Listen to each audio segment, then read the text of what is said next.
It's just always fun to enlist and get with a group of people who are just pros at what they do. You just talk about food. So what fetch you? What fetch you? It's deep, it's luscious, it's colourful, it's visceral. 3, 2, 1, action. Oh, where did Mary Magdalene get her hair done? I don't know. I think he's too extreme. The thing that has me truly excited is the scope. Perfection. It's kind of taking the extraordinary out of the ordinary. It is going to feel very modern because of the visuals. Everyone literally has been instrumental in bringing this story to life. You guys look dope as hell. Thank you all for being here. It takes a nation to tell a story. The collaboration of building this environment for the Book of Clarence is absolutely amazing. I always loved the biblical epics. I wanted to encompass all of the things I love about those movies, from chariot races to gladiator fights, but told through an all new lens. What is this madness? Got a chariot race at the very, very, very beginning that is a nod to things like Ben-Hur, but it adds colour and humour. Seen women on Excuse chariots me. racing in the street. I've always wanted to ride in a chariot, always wanted to do that. So it's like to be able to experience that was dope. Slow it down there, huh, Mary? Oh, yeah. Ah! She hit me! I'm not up there as Tiana. I'm up there as Mary Magdalene, the woman that no man can outspeed. So I'm on go time. Can't no man outspeed me. Outspeed ain't a word, Mary! Where there's chariots, there's races. And where there's races, there are illegal races. Where there are illegal races, there are the streets.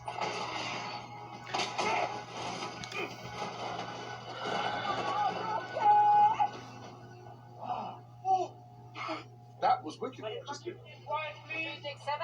You really travel to Jerusalem by way of production design. It's a place that you haven't been before, but that you feel familiar with and want to travel to. My production designer, Peter Walpole, I just knew I was really lucky to have him. Transforming modern day Italy into ancient Jerusalem and Matera, we have a slight head start. Matera is already a special place. It's stunning. It's a beautiful place. It was the perfect place to shoot this story. We were allowed to do stencils on the wall, which had taken ideas from period Middle Eastern references. So I'd taken whatever might have been outside as a set and actually transformed it and put it inside. One of the things that James was really interested in when shooting Matera is the scope. When you walk around and you look at the walls and you feel the walls, you can feel the spirit of the history. And that it's old and that it's, full of wisdom and experience. James looks to everyone to think outside of the box, to think past the obvious. He just keeps bringing ideas forward. Peace be unto you. So the Shisha sequence that we have in the film was incredibly fun to film. Elijah, yeah, you see that? We went through a lot of different testing, both having actors record their dialogue beforehand so that they could then listen to it back at double speed. I'm going to become the 13th apostle of Jesus. Stupid idea. So we would shoot everything in slow motion and then they would act their lines really quickly, which means that they would talk in real time in the film, but the environment would be really slow around them. You're floating upside down there, child. I think these things kind of pull you into the story more. It's just a celebration of cinema. It's so much fun. 3, 2, 1, action! The fight sequences, it's another cool challenge. I always wanted to be in these black films, and I always wanted to be a gladiator or a swordsman or a fighter. These are things in history that sometimes you find it hard to see yourself in. Now that's not the case. I'm happy about that. Ready, and action!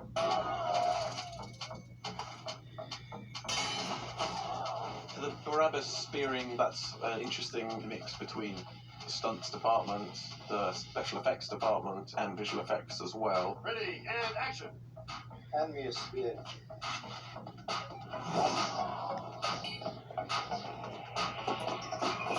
Ah! No!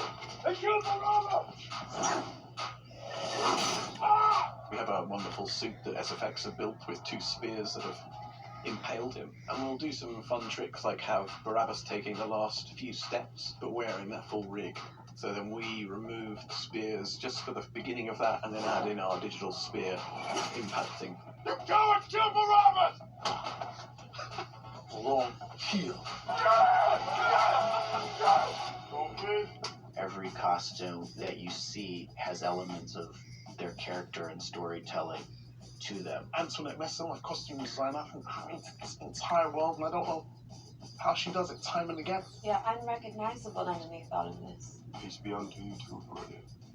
I designed Clarence's look to be what I considered street of that time Miracles aren't real. and classic in biblical style for Thomas. Clarence, I thought I told you. Good to see you too, brother. Lakeith embodied both. As I put Clarence on him, he moved a certain way. And then when I put Thomas on him, Let him through. he moved another way. Costumes, yes, look different, but it's the actor who made it different. I can smell you from here, Clarence. Good Lord. Actually hurts my nose. Mary Magdalene is swagged out. Nothing even happened to her. I'm the one you should be concerned about. Why you lose?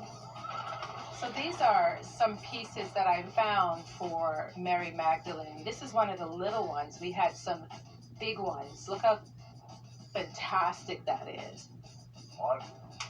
Can you spare us some coin? Benjamin the beggar. We decided that he used to be in Rome and he got kicked out. Anything you can spare. And as he made his way to Jerusalem, he eventually didn't have anything left and he became homeless. And this is how he ended up the way he did. Peace be unto you. The hardest, most challenging costume was the Blue Lady. What does someone wear when they're blue?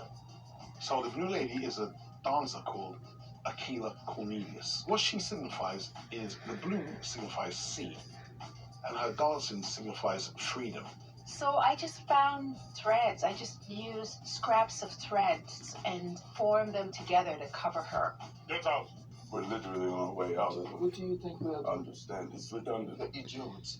Ashford? I need you to take me to my home so I can change clothes, and then the Jedediah's harem. I wanted to have some cool hair, so the hair was one of the first things that I thought about. It's powerful.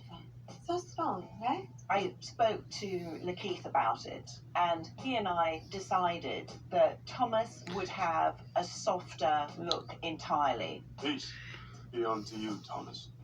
Stylistically, Thomas had the softer afro that was very full, and he wanted Thomas to be a little bit fairer skin toned than Clarence, and we made his eyes a different colour. So I designed lenses that were like sage green, so we really took them different, and when we shot, James said it's just two completely different characters. A man that lacks honor is a nobody.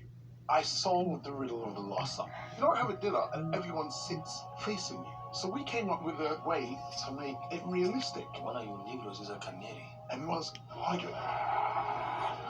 And they freeze. I do what I call a god shot, an overhead camera shot of the three tables. And as the camera comes down, the three tables merge into one. And everyone's frozen in the pose. It's wicked. I want you to hold on to something real while I take you on a journey. You're seeing stuff you've just never seen before. I'm always chasing that. Nicely done, everybody. Thank you.